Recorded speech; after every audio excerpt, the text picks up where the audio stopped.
कोलकाता के मेयर फरहाद हकीम खाल पर अवैध कब्जे को लेकर चिंतित दिखे।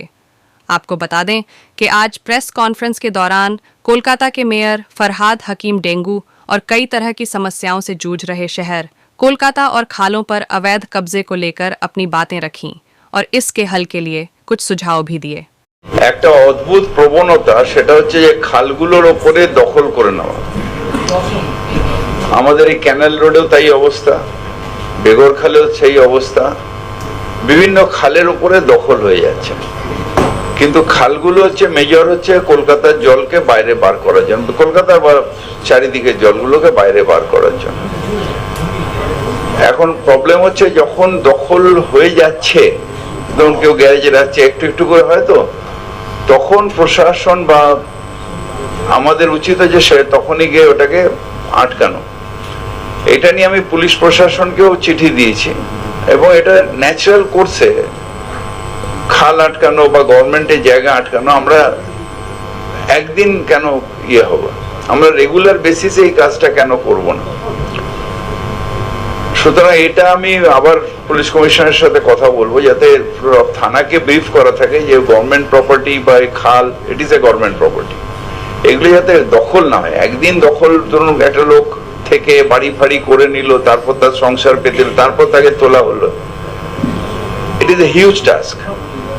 যখন করছে তখন যদি আমি আটকাই, সে অন্য কোনো জায়গায় চলে যাবে। এই এখন আমাদের বর্ষার সময় প্রত্যেক বছর এই খালের জল উপচে পড়ছে, খালের দখল হয়ে রয়েছে, কতটা জায়গা ভরাট করে দিয়েছে।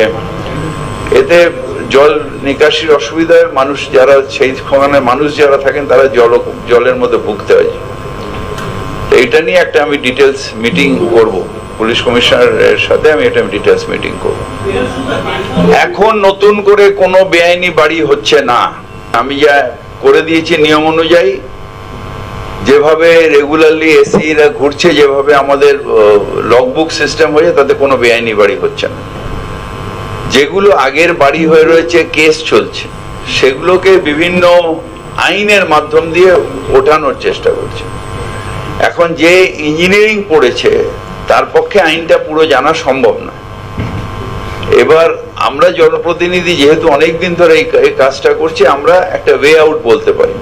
এটা যে র্যান্ডাম হচ্ছে তা না, একটা দুটো জায়গায় হচ্ছে, তাদের কমপ্লেন আসছে এবং সেটা করেছি। আবার এরকমও কমপ্লেন আছে যে কমপ্লেন করে তার কাছে যাওয়া হচ্ছে। আমরা এটাও বিল্ডিং ডিপার্টমেন্টকে বলেছি যে কমপ্লেনের কি উদ্দেশ্য, ব্ল্যাকমেলিং করা না ঝগড়া না, এসব দেখার দরকার নেই। আইনত হলে আইনত, বেআইনি হলে বেআইনি। যেন একটা পুরনো বাড়ি ভেঙে গেছে, আমরা ইন্সপেকশন মানে ভেঙে গেছে মানে ফাটল ধরে, সেটা পুরনো বাড়ি বলে। পাশে একটা বাড়ি হচ্ছিল, তার নিশ্চয়ই অসুবিধা হবে, হয়তো সাউথ বন্ধ হয়ে যাচ্ছে, সেখানে দেখা গেছে যে না কোনো বেআইনি নেই, সেখানে চিঠি দিয়ে দেবে যেখানে কোনো বেআইনি পাইনি আর ওই পাইলিং এর জন্য আপনার বাড়ি ফাটেনি। কোনো ঘুরপথে স্যাংশন হয় না, এখন স্যাংশন হয় ইয়েতে কি বলে ইউডিপি তে স্যাংশন হয়, কোনো ঘুরপথে স্যাংশন হচ্ছে না।